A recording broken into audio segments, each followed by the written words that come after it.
안녕하세요. 오늘 여러분과 함께 살펴볼 자료는 김종일 박사의 2025년 연구 논문 튀르키예 에르도안 대통령의 통치 성과 분석입니다. 네, 안녕하세요. 이 자료가 2002년부터 현재까지, 그러니까 꽤 긴 시간이죠. 에르도안 대통령과 정의개발당 집권기의 튀르키예 변화를 정치, 경제, 사회, 외교까지 아주 다각적으로 보고 있더라고요. 맞습니다. 이번 분석은 그 성과랑 한계, 그리고 튀르키예 미래 지속 가능성까지 좀 보려는 목표를 가지고 있어요. 네, 단순히 좋다, 나쁘다 이런 걸 넘어서는 거군요. 그렇죠. 초기에는 분명히 긍정적인 성과들도 있었거든요.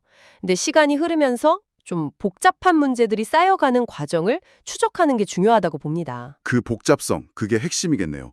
그럼 그 초기 성과부터 한번 보죠. 2000년대 초중반 말씀이신데 경제가 그때 꽤 좋았다고요. 네, 맞아요. 집권 초기에 에르도안 정부가 IMF 프로그램 있잖아요. 그걸 비교적 잘 이행하고 또 구조개혁 같은 걸 추진했어요. 아, IMF 프로그램? 네. 그러면서 재정 건전성도 좀 확보하고 그 결과로 경제가 상당히 안정되고 또 고성장을 했죠. 국민들 생활 수준도 나아졌겠네요, 그러면. 전반적으로 개선됐다고 논문은 분석합니다. 특히 그 농촌 지역 빈곤율이 눈에 띄게 줄었다고 하거든요. 이게 전통적인 지지 기반 외에도 대중적인 인기를 얻는 뭐랄까 발판이 된 거죠. 경제가 안정되니까 정치적으로도 뭔가 변화를 꾀할 힘이 생겼겠군요.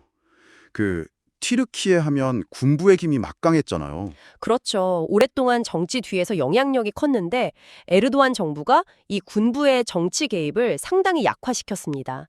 이건 뭐 튀르키예 민주주의 발전에 되게 중요한 전환점이었다고 평가받죠. 대변하기 시작했어요. 정치적 대표성을 확대한 거죠. 이것도 정치 지형을 바꾼 큰 변화입니다. 거기에 또 EU 가입 노력도 있었고요. 아, 맞아요. EU 가입을 목표로 사법개혁이라든지 인권 개선 같은 조치들을 막 추진했어요. 그래서 그 당시에는 국제적으로도 꽤 긍정적인 평가를 받기도 했었죠. 그랬군요. 그런데 이런 긍정적인 분위기가 계속되지 못했다는 거잖아요. 특히 2017년 대통령제로 바뀌면서 네, 딱 그 시점입니다. 2017년 대통령 중심제 도입 이후로 권위주의적인 통치 방식이 강해졌다는 분석이 이제 지배적이에요. 권위주의 강화. 구체적으로 어떤 면에서요? 논문에서는 일단 권력 분리 원칙이 좀 훼손됐다고 보고요. 사법부 독립성 문제, 이게 계속 거론됩니다. 그리고 표현의 자유나 언론 탄압 문제도 심각해졌고요. 야당이나 시민사회 쪽 압박도 커졌겠네요. 네, 상당히요. 이게 단순히 전통적인 반대 세력뿐만 아니라 논문에서는 과거에 같은 보수 진영에 있었던 세력들에게까지 압박이 가해졌다고 분석하거든요. 권력을 공고히 하려는 과정에서 나타난 현상으로 보는 거죠. 권력 집중의 그늘이군요. 경제도 다시 어려워졌다는 얘기가 많았어요. 인플레이션 심하고 리라화 가치 떨어지고 이건 왜 그런 걸까요? 네, 경제 문제도 심각했죠. 논문은 그 원인으로 일단 건설이나 내수, 또 부채에 너무 의존한 성장 모델의 한계를 지적해요. 아, 부채 의존? 그리고 더 큰 문제는 뭐랄까 좀 비정통적인 통화 정책이에요. 고물가인데도 금리를 계속 낮추는. 네, 그건 좀 이해하기 어려웠어요. 그렇죠.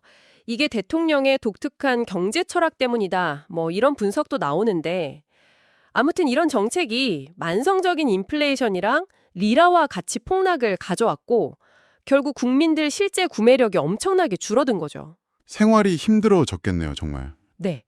논문에 인용된 인터뷰 보면 뭐 어제 장바구니 물가가 오늘 다르고 내일은 더 오를까 무섭다. 이런 얘기가 나올 정도니까요. 청년 실업 문제도 심각하고 또 중진국 함정이라고 하죠.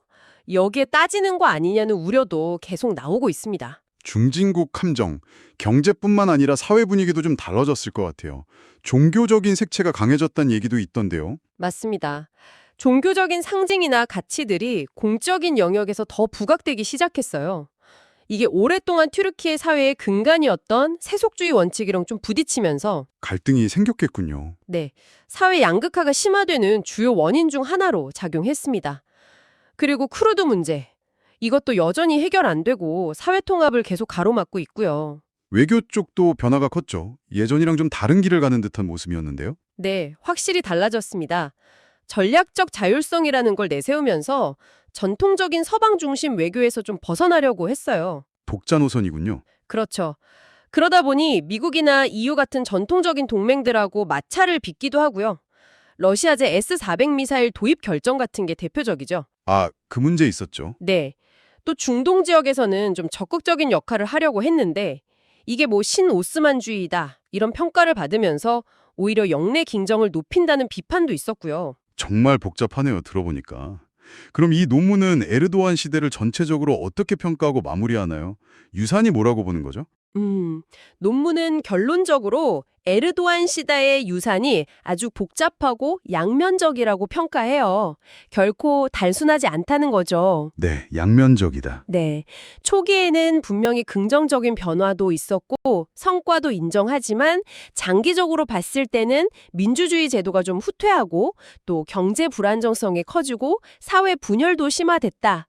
이런 좀 무거운 과제들을 남겼다고 분석하고 있습니다. 그래서 결론은 결국 다시 좀 기본적인 곳으로 돌아가야 한다, 이런 얘기겠군요. 맞습니다. 튀르키예가 지속 가능한 발전을 하려면 결국 민주적 제도하고 법치주의를 회복해야 하고 또 예측 가능한 경제정책으로 돌아가야 하고 그리고 사회 통합을 위해서도 진지하게 노력해야 한다. 이게 시급하다고 제언하고 있어요. 그렇군요. 에르도안 시대가 남긴 이런 복잡한 유산을 바탕으로 튀르키예가 어떤 길을 갈지, 또 이 과제들을 어떻게 풀어갈지, 이게 정말 중요한 질문이네요. 네, 바로 그겁니다. 이 논문이 우리에게 던지는 핵심 질문이고 앞으로 우리가 계속 지켜봐야 할 부분이겠죠? 오늘 함께 살펴본 이 분석이 여러분께서 튀르키예의 현재와 미래를 좀 더 입체적으로 보시는 데 도움이 되었으면 좋겠습니다. 이 복잡한 상황 속에서 튀르키예 사회는 어떤 동력을 찾아낼 수 있을까요? 어쩌면 그 해답의 실마리는 외부가 아니라 바로 그 내부의 다양한 목소리와 열망 속에 있지 않을까, 한번 생각해 보시면 어떨까 싶네요.